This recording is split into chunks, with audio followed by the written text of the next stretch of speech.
Muchas gracias, Juan Antonio, y a los ponentes anteriores, a Tomás Sánchez, a Víctor Tordío, también como organizador e impulsor de estas jornadas, y que gracias a ellos, principalmente a todo el equipo de Soy H2 y de la Agrupación Europea de Internet Económico, pues estamos hoy aquí debatiendo, después de casi un año y medio, como ha dicho José Antonio Avellaner, pues después de 100 y pico, 120 me parece que ha dicho ponentes.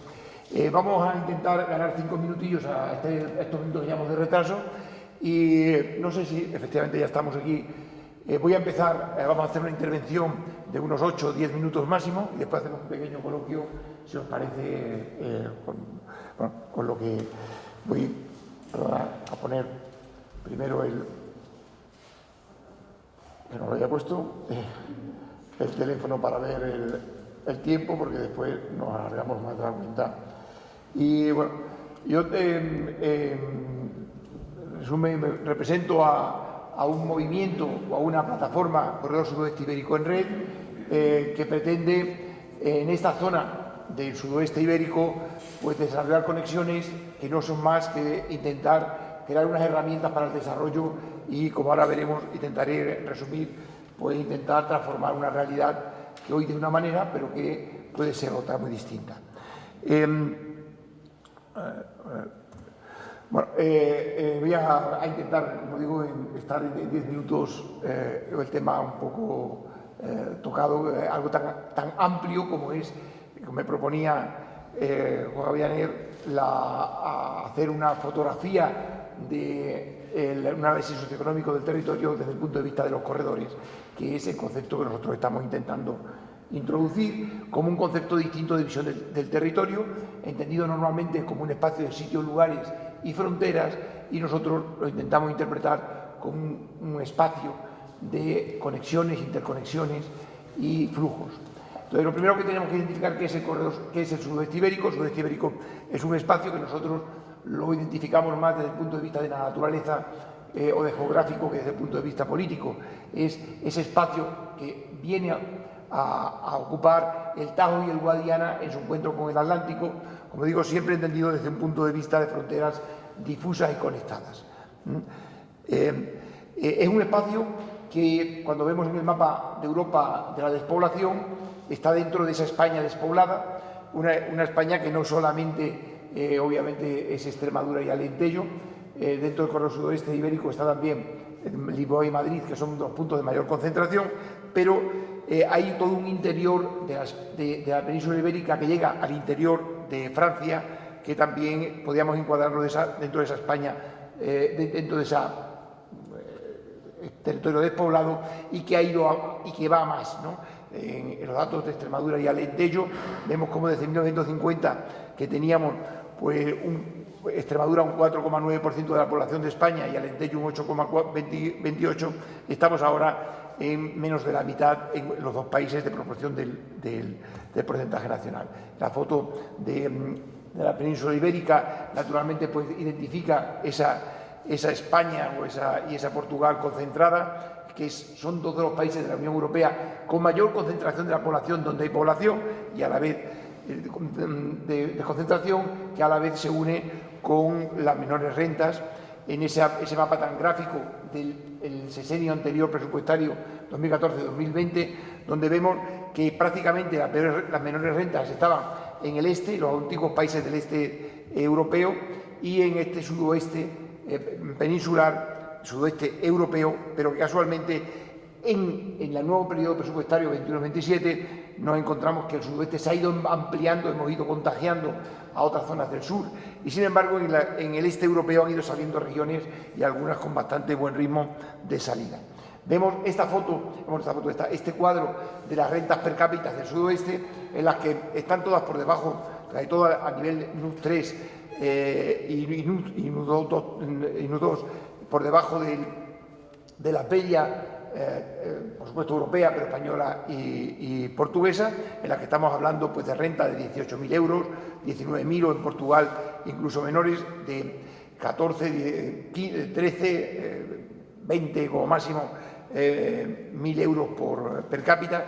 Y vemos esta foto de la Unión Europea como en la zona donde hay mayor concentración, en esa banana azul famosa, pues nos encontramos con rentas que incluso llegan a 188.000 euros en los extremos, pero en 75, 66, 60, 50, 49. Y esta zona es la que decide sobre Europa, sobre sus condiciones, sobre cuáles son las reglas que deben de primar en Europa, sobre una Europa que es completamente distinta, tiene una realidad tanto poblacional como económica completamente distinta. Es una zona en la que está llena de fronteras y como vemos en este mapa, de unas fronteras en las que tiene, este mapa refleja los flujos que existen en la frontera, donde las fronteras en el centro de Europa son sitios de grandes conexiones, de grandes flujos, de grandes intercambios, y en la frontera que a nosotros nos toca, en el sudoeste de España con Portugal, nos encontramos con una frontera todo lo contrario, de pocos flujos. Este es el mapa de la renta per cápita, donde había grandes flujos, hay grandes desarrollo económico, donde hay pocos flujos, nos encontramos con naturalmente una desertización y una despoblación, que esto está unido a las conexiones, donde hay grandes mallas de conexiones, había estos desarrollos, donde no hay conexiones, pues tampoco hay desarrollo. La foto relacionada con el desarrollo económico, de la intensidad de gasto energético y de luz y de emisiones de dióxido de nitrógeno en Europa. Vemos cómo hay un problema en el centro de Europa muy grave de contaminación, que no es el mismo que existe en el sudoeste ibérico, y lo que ha sido una preocupación durante 40 años en la Unión Europea de cohesión territorial, social y económica es un auténtico fracaso. Ahora parece que ha pasado, se pasa página como si ese tema estuviese ya superado y nos centramos en el tema medioambiental, en el que hay realidades completamente distintas socioeconómicamente en Centro Europa, donde se toman decisiones, como también medioambientalmente, ¿no? Y esta es una realidad.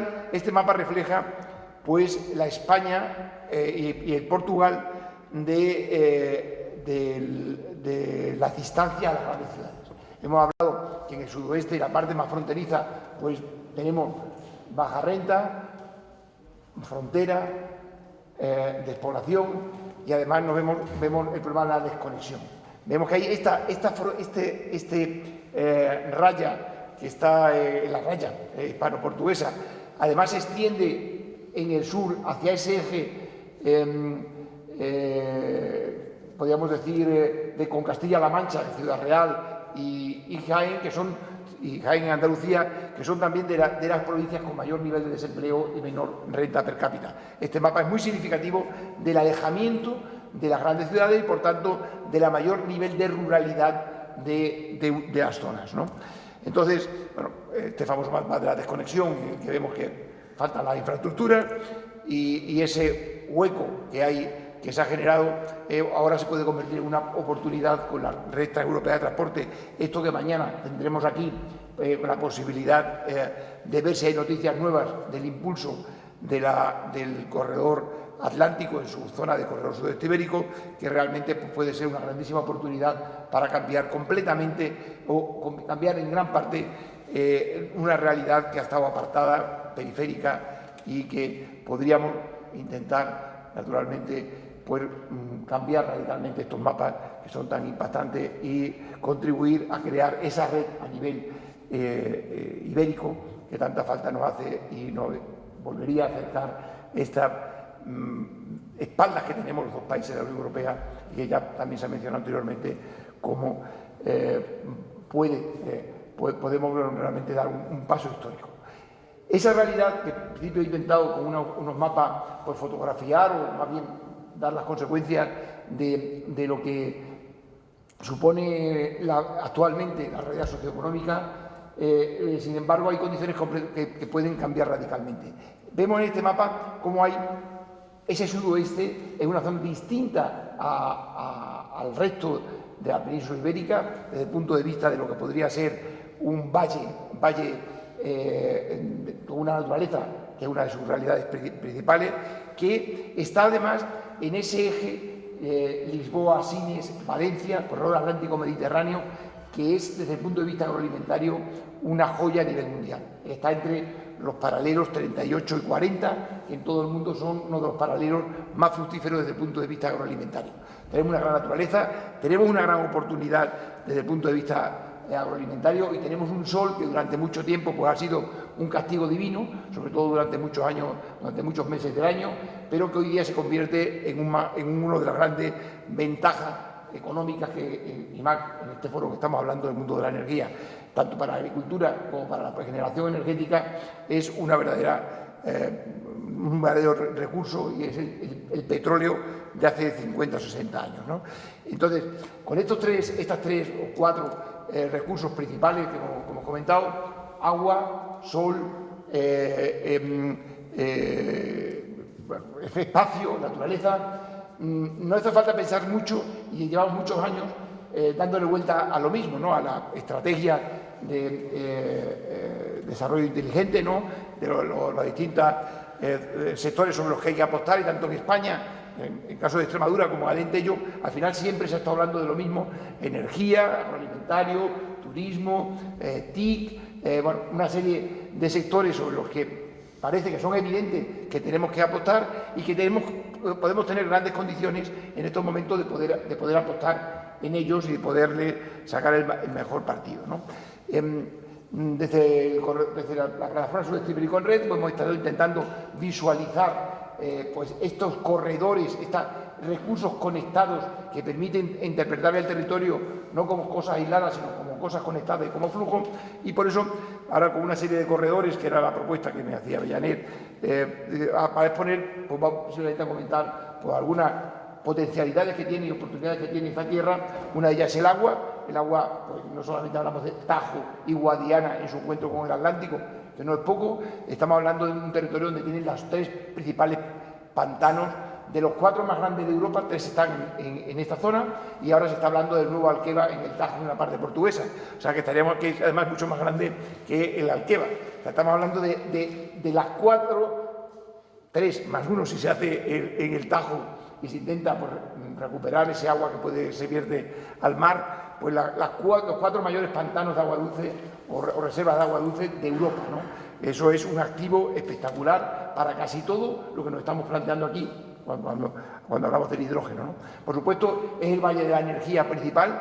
Hoy por hoy, pues todavía hay una mayor generación energética, pues tanto por aire como incluso por agua, pero el futuro ilimitado es el sol.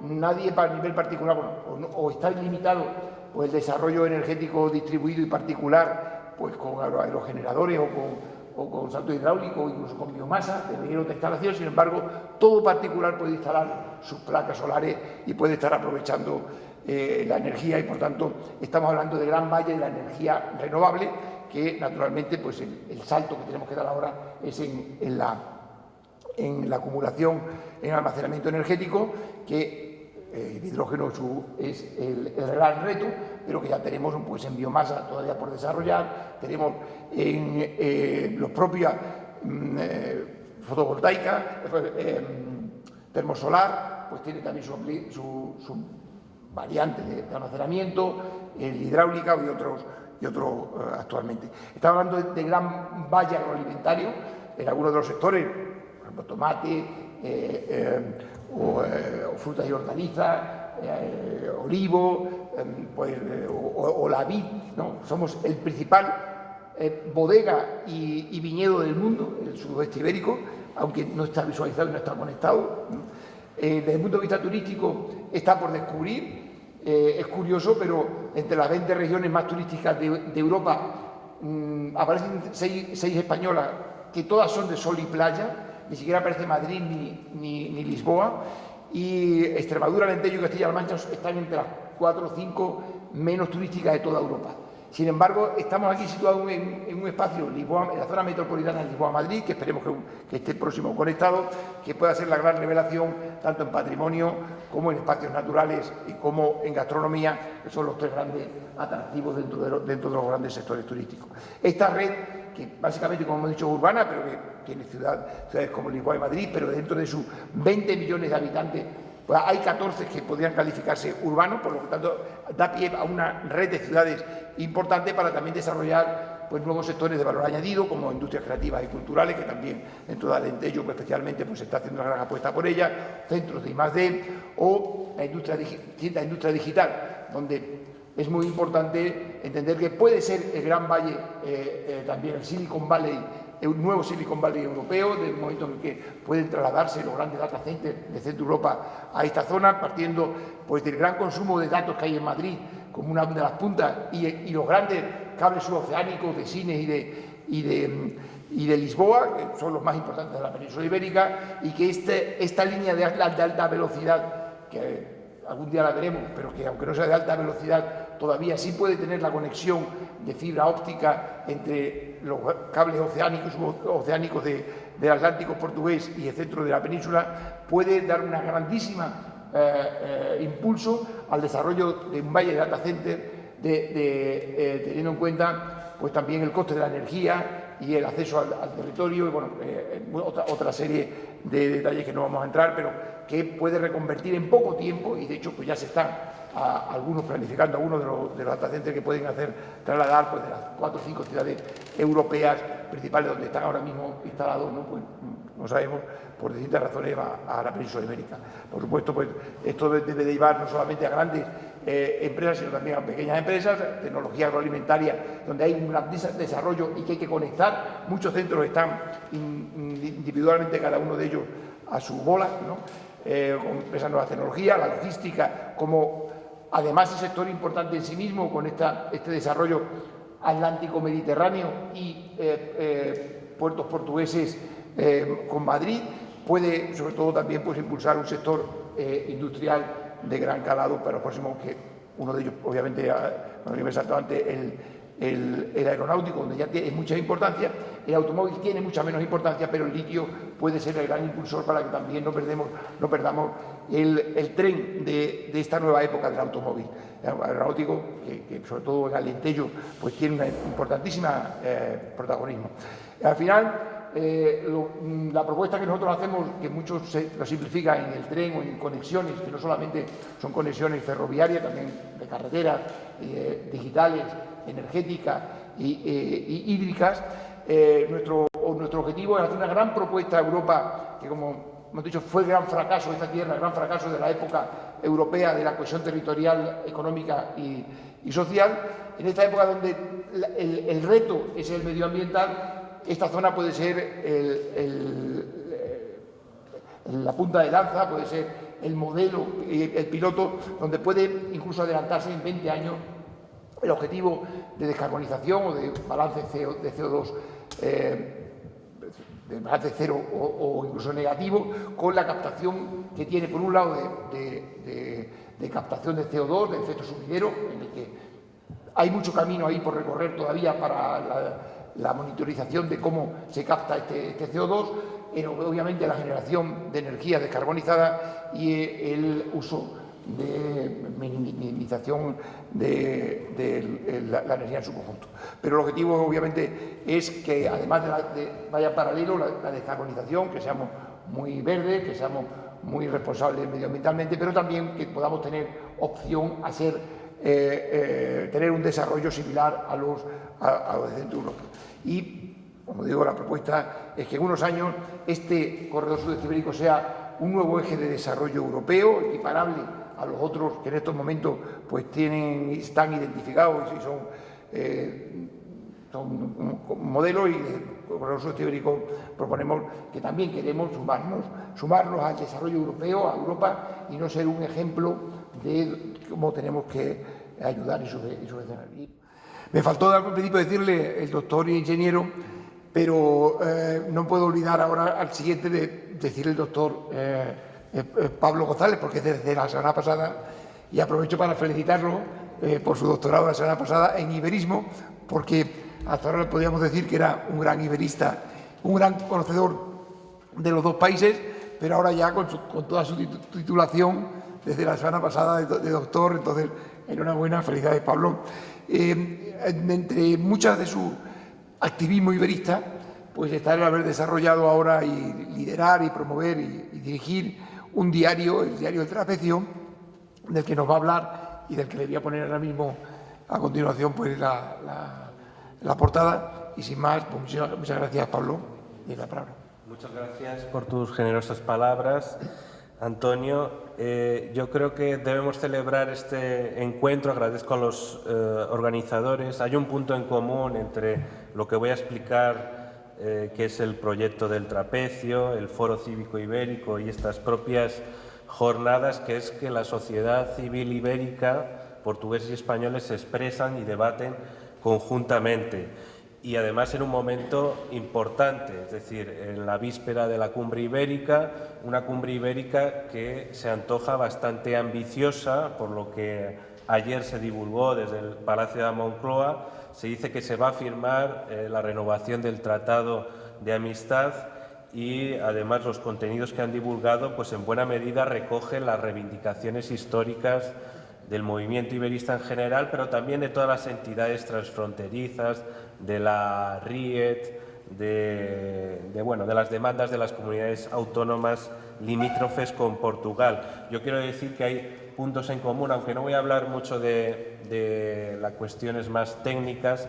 Los corredores energéticos, los corredores de todo tipo de infraestructuras también necesitan una narrativa cultural, necesitan un prerequisito de comunicación a nivel periodístico, a nivel de ciudadanos, de sociedades civiles, y entonces ahí yo creo que nosotros entramos y puede facilitar mucho las cosas de las relaciones entre los dos países y minimizar las desconfianzas, y evidentemente lo que aquí se propone es una mayor coordinación a todos los niveles, respetando y admirando al país vecino y respetando absolutamente la soberanía nacional. Hemos sacado desde el Foro Cívico Ibérico. El Foro Cívico Ibérico es una iniciativa que nace originalmente convocada por el Trapecio, pero es una iniciativa que ya adquiere vida propia, donde participan diferentes asociaciones y ciudadanos con el interés todos de estrechar relaciones con España y Portugal, y cada uno pues con ideologías, con especialidades, con diversidades territoriales, expresan sus iniciativas en ese espacio, que puede ser del punto de vista de la lengua, de la raya, como venimos diciendo, es nuestro espacio privilegiado porque es ahí donde se puede materializar más estas ideas. Pues es en este espacio donde, aprovechando la pandemia, llevamos año y medio con reuniones online entre 30 y 10 personas y sorprendentemente con un equilibrio entre españoles y portugueses, lo que le da una perspectiva más sincera iberista. Pudimos el día 16 de octubre en Espeja hacer unas primeras jornadas presenciales. Acudieron más de 60 personas, se movilizó bastante gente porque participaba dentro del propio foro, participa también el Frente Cívico Vilar Formoso Fuentes de Oñoro, lo que le dio también una consistencia porque había una representatividad local y peninsular, por así decirlo. Bueno, el año anterior sacamos a través del Foro Cívico Ibérico un manifiesto, ahora hemos sacado otro hace escasos días. Y bueno, insistimos que la Estrategia Común de Desarrollo Transfronterizo que se aprobó el año pasado, pues ha tenido poca aplicación. Es verdad que entendemos la cuestión de la pandemia, pero creo que se debe acelerar y espero que nos desmientan nuestras autoridades mañana, pero ha sido francamente decepcionante. En otros aspectos, lo que se anuncia del tratado las expectativas son altas. El problema es lo de siempre, que lo que se firme se cumpla, y esa es una de las ideas originales del foro.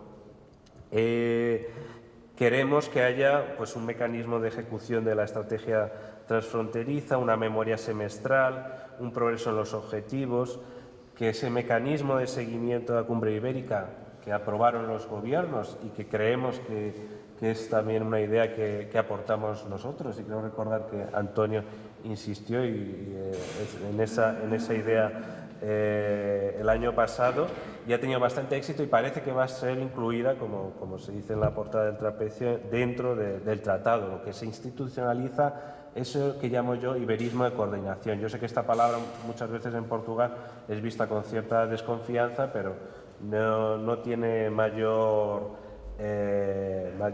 problema. Insistimos en la idea del tratado, parece que se va a cumplir, un plan de inversiones de calidad en la raya, las conexiones de altas prestaciones ferroviarias, fundamental entre Lisboa y Madrid, conectado con Extremadura, y también pues, pedimos que se debe facilitar la participación de pymes en los fondos de recuperación y hay que aprovechar esa coyuntura. Y también insistir en esa idea de una institución permanente de cooperación ibérica, ¿vale? Que de alguna manera a partir del mecanismo de seguimiento se podría establecer. Hemos lanzado una serie de ideas para el debate a nivel de coordinación institucional, infraestructuras, intercomprensión. Esta es una idea importante desde el punto de vista iberista, el intentar que del lado español sobre todo eduquemos los oídos para que sea natural hablar en español y en portugués en las mismas conversaciones, y también eso que se traslade a las escuelas para que las nuevas generaciones lo vean de manera más natural, y sobre todo también una cosa que clama al cielo, que la televisión portuguesa se vea en todo el territorio español, es fundamental. Y bueno, también quiero en una segunda parte de la intervención brevemente comentaros que justamente ahora coincide que estamos sacando un libro con los mejores artículos que hemos hecho en estos 2 años de la primera plataforma mediática ibérica, que es el Trapecio, ¿no? Este diario se actualiza todos los días y hemos recogido por los mejores artículos y con una publicación de más de 300 páginas. Mañana mismo no tengo aquí los libros, pero están viniendo ahora, y mañana nos pondremos en un puesto, el Foro Cívico y el Trapecio, en la Plaza Mayor, y venderemos allí libros y bueno, yo considero que esa narrativa cultural es fundamental para agilizar todas las cuestiones técnicas y entendernos mejor, porque al final el prerequisito antes del acercamiento es vamos a entender al otro, ¿no? Entonces, pues supone este libro, sí que creemos que es importante, es un esfuerzo de creatividad e investigación, de ese iberismo multinivel y transversal. Nosotros mezclamos la idea de fraternidad con iberismo. El libro se va a llamar se llama Iberia, Tierra de Fraternidad.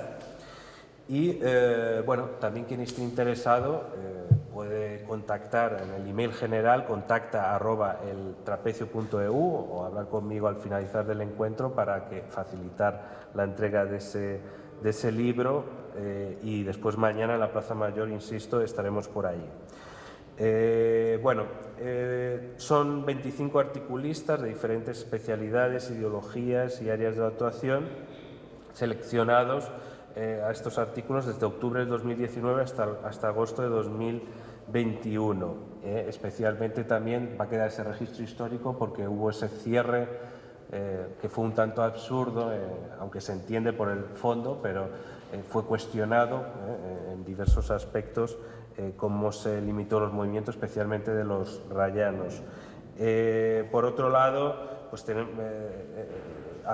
habrá una crítica de nuestros propios nacionalismos decimonónicos que nos separan, y también expresaremos pues, esas ideas importantes de lo que significa la raya, lo que significa esa idea de la iberofonía, de sumar los 500 millones de hablantes del español con los del portugués, y lo importante que es que haya una alianza a todos los niveles, local, rayano, peninsular y global, es decir, un iberismo cultural y geopolítico del siglo XXI. El Trapecio lo que busca es crear una opinión pública ibérica, no más. Es después otros movimientos que pues, podrán reivindicar ir más allá, ¿no? Y la importancia es eso, el que haya un diálogo y insisto, que haya una transversalidad y un pluralismo, es decir, en nuestro marco hay gente que no comparte todas las ideas, pero considera que al fin y al cabo nos tenemos que poner de acuerdo entre ibéricos. Entonces el Trapecio básicamente lo que procura es reducir esa asimetría de información y comprensión lingüística entre España y Portugal, que va en detrimento del lado español, que requiere más esfuerzo que del lado portugués. También incluimos en ese esquema España, Portugal y Andorra, también es importante eso a nivel internacional. Y bueno, simplemente por finalizar, recordar, nos hemos inspirado, ¿no?, en esa idea de fraternidad iberista, en aquel Grándola Vila Morena, Terra de Fraternidade, que al igual que Grándola, que sirvió de aldabonazo para comenzar un movimiento que dio paso a la democracia, pensamos que este libro, Salvando las distancias, puede ser un aldabonazo para despertar la conciencia y el sentimiento ibérico que vive en la cabeza y el corazón de los ciudadanos de la península y las islas. Recordemos también que está toda la Macaronesia, etcétera. La fraternidad ibérica tiene muchas páginas escritas en la historia, otras muchas están por escribir. Las ya escritas en el trapecio por nuestros generosos y brillantes autores las podéis leer en estos días, mañana mismo. Quien tenga la paciencia lo podéis comprar en el libro de este primer libro de nuestra primera colección, Iberia, Tierra de Fraternidad. Muchas gracias. Muchas gracias, doctor Pablo González. Siempre es muy interesante escucharte. Y bueno, damos paso al último interveniente de esta mesa, el ingeniero, ya que también es medio portugués, Raúl Báez, que viene también en nombre del Foro Civil Ibérico y que tiene su sensibilidad principal en temas medioambientales y nos va a hablar sobre las tensiones sobre la sostenibilidad, territorio y desarrollo socioeconómico, energético. Muchas gracias. Muchas gracias. En primer lugar, quiero hacer un agradecimiento a quien ha organizado esta jornada, a Sudeste H2 y Alex, que permite participar al Foro Ibérico e incluso al Foro Ibérico también por haberme llamado para poder ser ponente en estas jornadas. Sé que hay poco tiempo, ya nos estamos pasando y voy a intentar ser lo más concreto. El tema que quiero tratar consiste en hacer evidente la problemática que existe entre los cambios del paradigma energético y que se han ido perfilando desde las directivas comunitarias y la propia idiosincrasia que hay ahora mismo en cuanto a la energía, cómo se está poniendo de manifiesto que cada vez tenemos un problema con este tema y que se ha hecho una especie de planteamiento a gran escala y que una vez que se está transponiendo a la pequeña escala, pues cada vez nos afecta poco a poco más a los territorios, sobre todo a los territorios a más pequeña escala, más reducidos al tema rural. Se pone en manifiesto sobre todo en los núcleos que tradicionalmente han sido espacios rurales con una intervención mínima del hombre y que se ha limitado prácticamente al aprovechamiento más o menos racional del medio y que ha permitido conservarlo en unas condiciones óptimas que, según los parámetros establecidos por los especialistas en medio ambiente, en la mayor parte de las ocasiones gozan de protección medioambiental, incluso legal, precisamente por ese grado de protección. No parece pues muy lógico que sean estos territorios los que se demuestran como sumideros del gran enemigo que supone el CO2 y del que ya hemos hablado, los que ahora tengan que ser utilizados como el suelo destinado a, por ejemplo, las grandes plantas generadoras de energía o a explotaciones mineras intensivas de gran tamaño y sus plantas transformadoras de mineral, aprovechando además un recurso principal como es el agua, del que ahora mismo estamos sufriendo escasez y que estas grandes plantas transformadoras necesitan muchísima cantidad. No se puede negar que estas plantas, sobre todo en el tema minero, son bastante contaminantes y destrozan el medio ambiente en el sitio donde se implantan. Solo hay que ver, por ejemplo, zonas mineras de España tradicionales para ver que el paisaje es un paisaje completamente devastado. No nos engañemos, hoy en día no existe una minería verde, económicamente viable y sostenible en el tiempo. Los grandes depósitos minerales tienen las leyes muy bajas y para su rentabilidad deben hacerse grandes inversiones y movimientos de tierras inmensos. Ya he hablado antes de la gran cantidad de agua que se utilizan para transformar el mineral y además tenemos una problemática y es que este agua prácticamente no se controla. En los proyectos mineros se dice que se van a utilizar unas ciertas cantidades y al final estas cantidades se multiplican hasta por 180 veces. Engañando a las confederaciones hidrográficas, como ha pasado hace poco tiempo con una sanción millonaria que se ha dado a Cobre Las Cruces, una empresa que está ubicada en Gerena. Como ya se ha comentado, tampoco existe una generación del todo limpia de la energía. Todos los inventos que tenemos los hombres para su generación generan una huella de carbono en su fabricación y que prácticamente nunca se tienen en cuenta en los cálculos. Son fabricados en gran parte en países que no cumplen ni las más mínimas condiciones laborales de sus trabajadores, ni las restricciones en cuanto a emisiones y contaminación que existen para esos países, ni se suman los costes ambientales que suponen el transporte de todos estos aparatos hasta su punto de implantación. Hay informes, uno muy reciente de la OTAN, que señala abiertamente este impacto en la fabricación de todos estos aparatos. Si nada de esto se tiene en cuenta y solo se estima la rentabilidad económica, obviamente la cuenta de beneficios es positiva. Y todavía más si las grandes empresas que montan estas instalaciones están subvencionadas por todos nosotros con ingentes cantidades. Según las previsiones, Iberdrola aspira a una gran cantidad de millones de los fondos Next Generation, igual que Endesa, Naturgy y el resto de las empresas energéticas. Y aún así miren el precio al que tenemos la energía eléctrica a día de hoy. Desde ciertos sectores de la ciudadanía percibimos que se está socializando la inversión y se está privatizando el beneficio. Por tanto, estamos hablando de economía, pero no la del ahorro, la del sentido etimológico de la palabra, la de la buena administración de la casa, sino la que busca los grandes beneficios, que, como todos sabemos, están cada vez más concentrados en menos manos. Este no es el sentido de los estados sociales en los que decimos estar, sino el contrario, el de la redistribución de la riqueza, y ahí es donde quería llegar en cuanto al tema de la sostenibilidad. A una familia que le expropian una tierra o se la compran, aunque sea bien pagada, para montar cualquiera de estos complejos, el dinero puede facilitarle la vida una buena temporada. Sin embargo, mientras que esa tierra fue cultivada por sus antepasados, daba puesto de trabajo año tras año y aún seguiría dándolos en ese territorio, haciendo que la gente no se tuviera que ir de ellos. ¿Qué es más sostenible, una cosa o la otra? Es una cuestión que tenemos que plantearnos. Cualquiera de las instalaciones grandes, de estas grandes instalaciones, crea puestos de trabajo de una forma explosiva en el año en el que se implantan, pero luego se queda en una cantidad de puestos de trabajo que se pueden contar con los dedos de una mano.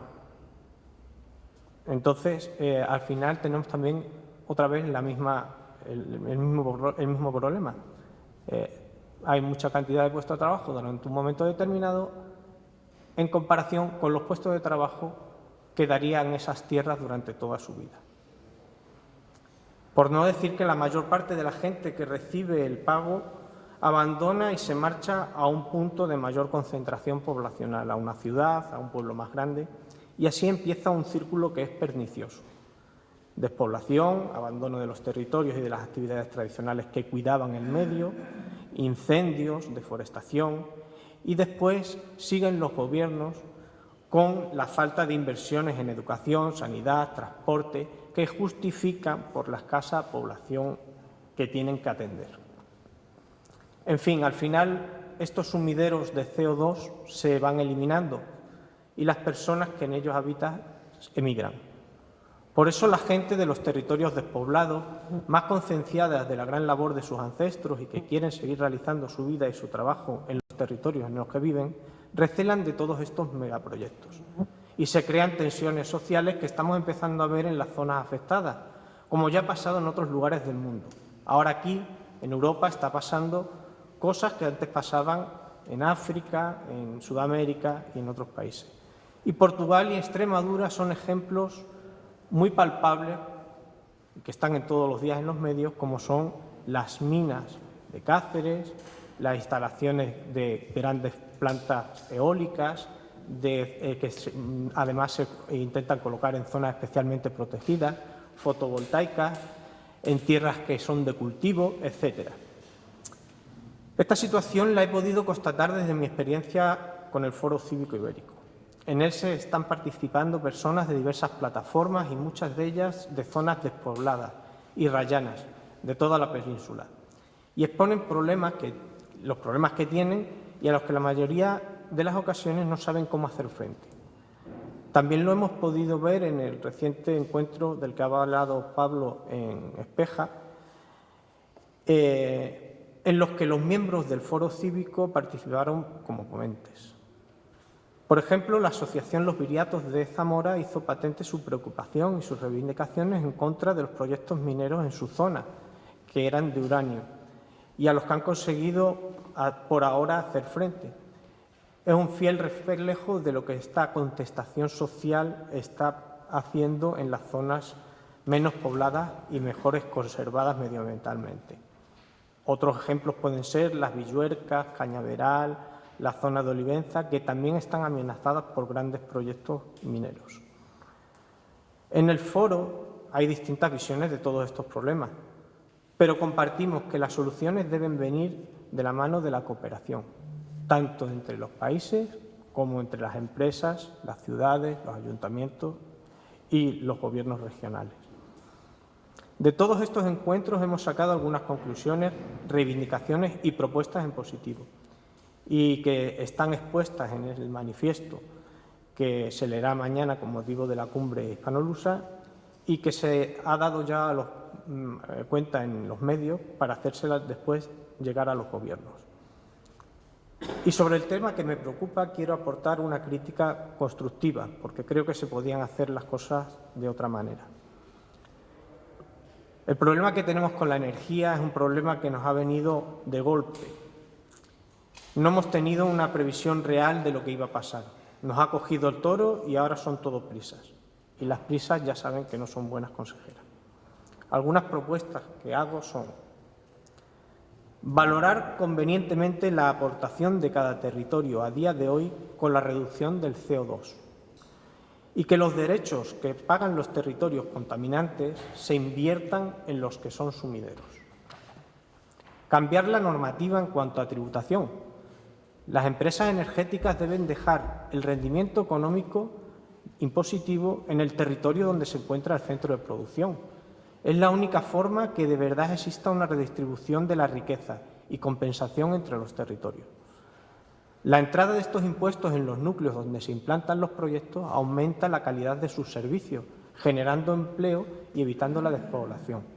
Cuando la gente tiene mejores servicios, se piensa mucho tener que irse de su pueblo. Realizar una ordenación territorial en la que se pongan de manifiesto cuáles son las zonas idóneas para recibir estos proyectos. Zonas de escaso valor medioambiental, terrenos baldíos, sin aprovechamiento para cultivos alimentarios, y que esto sea con transparencia y con participación ciudadana. Fomentar, subvencionando de forma especial las instalaciones de autoconsumo en los núcleos. Sí, me quedan 2 puntos. En todos los núcleos poblacionales, sobre todo en los edificios. Los tejados y las fachadas son un sitio fenomenal para poder hacerlo. Y lo mismo en los polígonos y las zonas industriales. El ahorro en materiales y en territorio para estas nuevas redes sería inmenso. Y hacer un uso racional de las plantas energéticas renovables para el desarrollo de otros vectores energéticos, como el hidrógeno, de manera que estos se alimenten realmente de excedentes de producción y que no se tenga que sobredimensionar el sistema para que se puedan alimentar. Relacionado con lo anterior, la obligación de hacer uso preferente de las plantas de energía renovable, que ya que están montadas es inconcebible que puedan ser desconectadas de la red como está pasando en estos momentos. Y solo ya termino con una reflexión. Si de verdad se quiere realizar una transición sostenible, no se puede empezar por destruir el territorio que ahora está aportando sostenibilidad. Se tienen que buscar soluciones que vayan en ese camino, aunque sea más caro. Hagámoslo entre todos. Muchas gracias. Muchas gracias, Roberto.